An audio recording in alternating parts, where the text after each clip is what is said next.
engage in romantic love. Number 2, say please and thank you. Also not a joke. Life is hard. We all know that life is very hard. While we're here on this planet, we have things like pestilence, disease, traffic, CBS television programming, monsoons, all kinds of shitty stuff that we have to deal with. Burdens we have to bear. Fox News, thank you. Amen. All of that stuff. It's hard enough as it is without being decent to one another, without treating our brothers and sisters with respect. It's really important to have good manners because if you open a door for somebody, if you're having trouble carrying all your groceries, then maybe that person will step up and help you. And together we can live a much better life than if we're elbowing through on our own and being selfish and isolationist.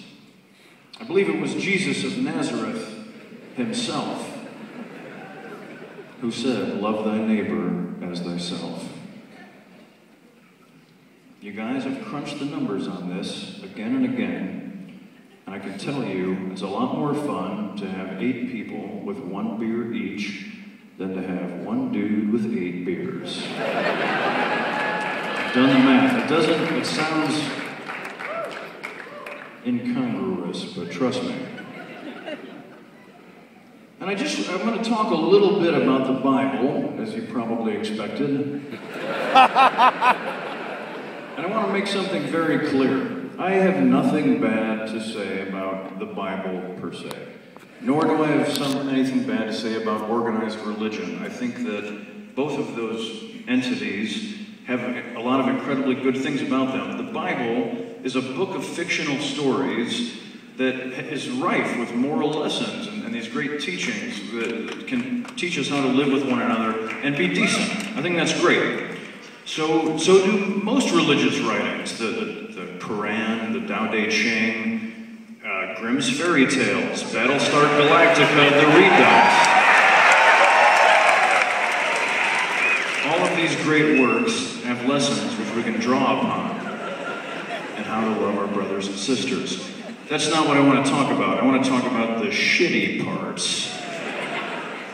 I want to talk about when people misuse religious writings. So, you know, my mom and dad are great Catholics, they're churchgoers, they participate in Meals on Wheels. What a great program. A church-based program where my mom and dad deliver meals to old people that are shut in and can't get out. And they don't just deliver meatloaf and potatoes, they deliver a pat on the back and the news of the day, and it's a fellowship, and it's beautiful. That comes from church, it's a big thumbs up from me. Then you've got a televangelist who fucking bilks those same shut-in old ladies out of their money over the television in the name of the same church and the same religious writings. They get a swift kick in the balls from me. Fuck those guys. They're super shitty. They claim to come from the same good-hearted place. That's what I want to talk about. There's a lot of legislation that is pitched. There's a lot of arguments in the capital of our nation that is founded upon the Bible, which I think is so shitty. It's so unfair to live in this country where we're so proud of our freedoms, and we still have this huge contingent that's like, well, according to the Bible, someone should say, no, please take your seat, Senator. You may not invoke your fucking church book. I want to start a saying, a figure of speech, and if you guys please help me see if we can get this going. The separation of church and state. Like, I don't know why it hasn't been thought of before. It pisses me off. So, I want to remind everyone that the Bible is, in fact, a group of stories written by a bunch of dudes, usually hundreds of years after the events took place that they're writing about. Either that, or they're writing directly from holy visions. Their deity is channeling through them and writing instructions for the peoples. That's what the Bible is. Nobody in the Bible, by and large, was there jotting down notes, the events they've written about. And that's fine. We just have to own up to that. People have to quit standing on it like it's fucking journalism, where they're like, well, according to Paul in his letter to the Ephesians. And with that in mind, when I first heard Jesus' beautiful words, love thy neighbor as thyself, I thought to myself, what a fucking great idea. And I went home, and I went next door to Mr. Severson, and I just started giving him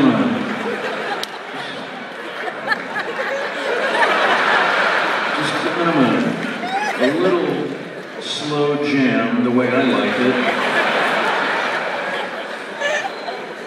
And let me tell you something, he fucking went crazy for it. And we developed such a bond, a neighborly bond, that lasted into junior high, into high school.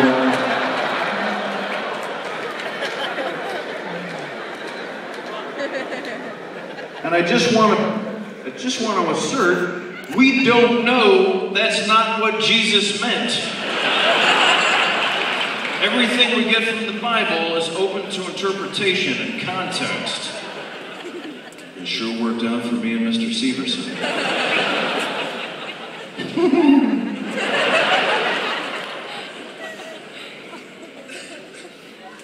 I wish the Speaker of the House would get up and remind us all that the Bible is these writings where, imagine if someone today was like, okay, hey everybody, I've written this text, this power, sort of all-powerful deity, I'm going to call him God, has spoken to me alone and told me to write down these instructions, guidelines if you will, by which he wants me to tell you, he wants you to follow. He wants you to live your life by these guidelines.